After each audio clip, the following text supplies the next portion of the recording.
Como dicen es cierto que vive amor perdido.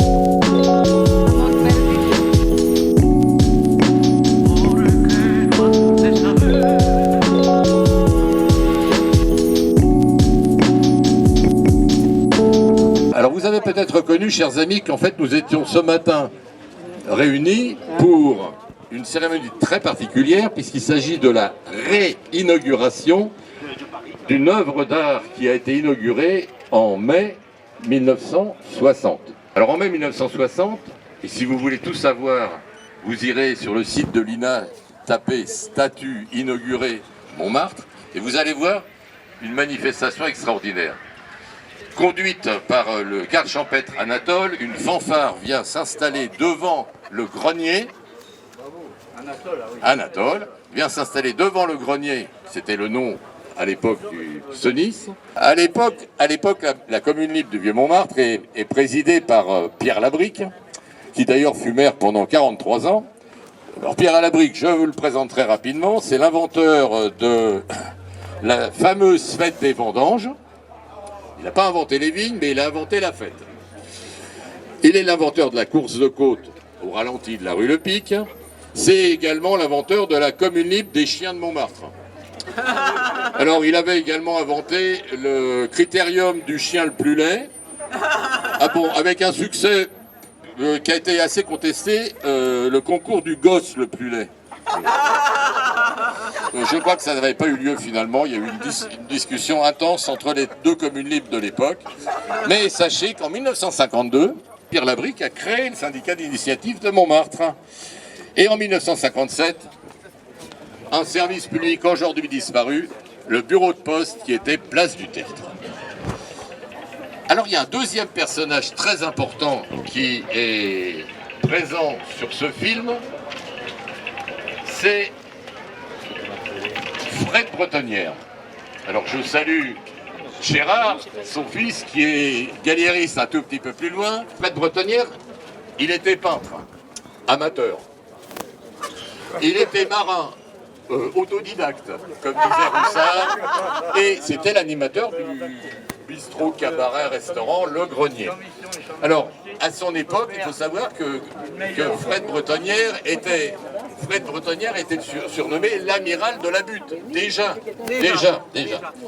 Alors il avait imaginé un truc extraordinaire pour vendre ses tableaux. Il les avait prévendus, un peu comme on vend le vin l'année d'avant de la récolte.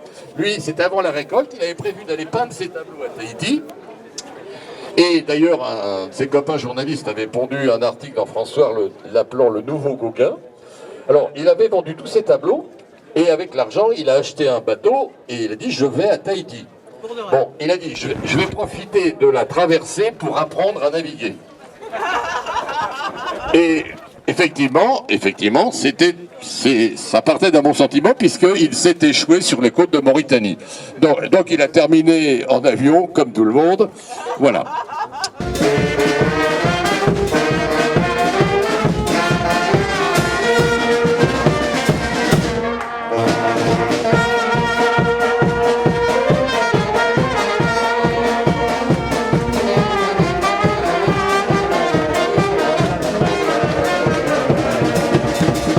Très heureux parce que j'ai en fait en grande partie grandi avec cette sculpture qui était réalisée par ma mère, donc je la connais depuis enfant en me rendant parfois à Montmartre, et il lui manquait en fait une chose qui avait disparu quelques années après sa création, c'était en fait le nom de l'artiste qui n'était pas, donc il était temps qu'il soit réhabilité et que cette sculpture en fait ne soit plus attribuée à l'île de Pâques, ramenée par un explorateur de l'île de Pâques ou éventuellement à Picasso, mais à son auteur Anna Weissman.